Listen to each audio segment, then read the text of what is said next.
America దాడుల నేపథ్యంలో Hormuz జలసంధిని మూసివేయాలని Iran యోచిస్తోంది. ఇప్పటికే ఆ దేశ పార్లమెంటు మూసివేత నిర్ణయానికి ఆమోదం తెలిపింది. అయితే ఈ విషయంలో ఇరాన్ జాతీయ భద్రతా మండలి తుది నిర్ణయం తీసుకోవాల్సి ఉంటుందని ఆ దేశ అధికారులు తెలిపారు. ఒకవేళ హర్మూజ్ జలసంధి మూసివేయాలని ఇరాన్ జాతీయ భద్రతా మండలి నిర్ణయిస్తే అంతర్జాతీయ చమురు సరఫరాపై తీవ్ర ప్రభావం పడనుంది. ఫలితంగా చమురు ధరలు పెరిగే అవకాశం ఉంది.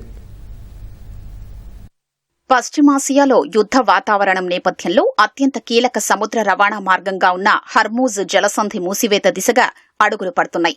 ఇది కార్యరూపం దాలిస్తే ప్రపంచ దేశాలకు చమురు కష్టాలు తప్పవు. అంతర్జాతీయ చమురు వ్యాపారానికి జీవనాడిగా ఉన్న ఈ జలసంధి భారత చమురు దిగుమతులకు ఎంతో కీలకం. ఇరాన్ నిర్ణయంతో భారత్ దిగుమతులపైన ప్రభావం ఉంటుందని నిపుణులు అంచనా వేస్తున్నారు. ముడి చమురు దిగుమతుల్లో ప్రపంచంలో 3వ స్థానంలో ఉన్న భారత్ నిత్యం దాదాపు 5.5 మిలియన్ బ్యారెళ్ల ఇంధనం దిగుమతి చేసుకుంటోంది. ఇందులో 2 మిలియన్ బ్యారెళ్లు హర్మూజ్ జలసంధి నుంచే సరఫరా అవుతున్నాయి. పశ్చిమాసియా నుంచే కాకుండా రష్యా, అమెరికా, బ్రెజిల్ల నుంచి సైతం భారత్ ముడి చమురు దిగుమతి చేసుకుంటున్నందున ఇప్పుడప్పుడే ధరలు పెరిగే అవకాశం ఉండదని భావిస్తున్నారు. అంతర్జాతీయ ఇంధన సంస్థ ఇటీవలి విశ్లేషణ ప్రకారం హర్మూజ్ జలసంధిలో స్వల్ప అంతరాయం కూడా చమురు మార్కెట్లపై గణనీయమైన ప్రభావాన్ని చూపనుంది.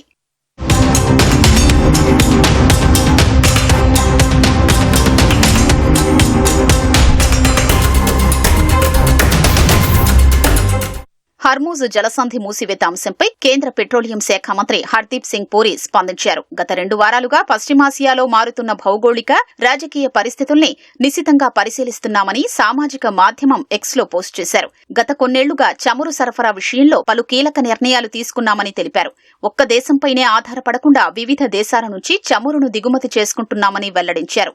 హర్మూజ్ జలసంధి నుంచి భారత్కు ఎక్కువగా చమురు రావటం లేదని తెలిపారు. ప్రభుత్వ రంగ చమురు సంస్థల వద్ద ప్రస్తుతం అనేక వారాలకు సరిపడా ఇంధన నిల్వలు ఉన్నాయని పేర్కొన్నారు. ప్రజలకు ఇంధన భద్రత కల్పనకు అన్ని చర్యలు తీసుకుంటున్నాయని హర్దీప్ సింగ్ పూరి తెలిపారు. హర్మూజ్ జలసంధి పర్షియన్ గల్ఫ్ ను, గల్ఫ్ ఆఫ్ ఒమన్ ను, అరేబియా సముద్రం, హిందూ మహాసముద్రాలతో కలుపుతుంది. చాలా ఇరుకైన జలసంధి ఇది. వ్యూహాత్మకంగా ముఖ్యమైన చోక్ పాయింట్.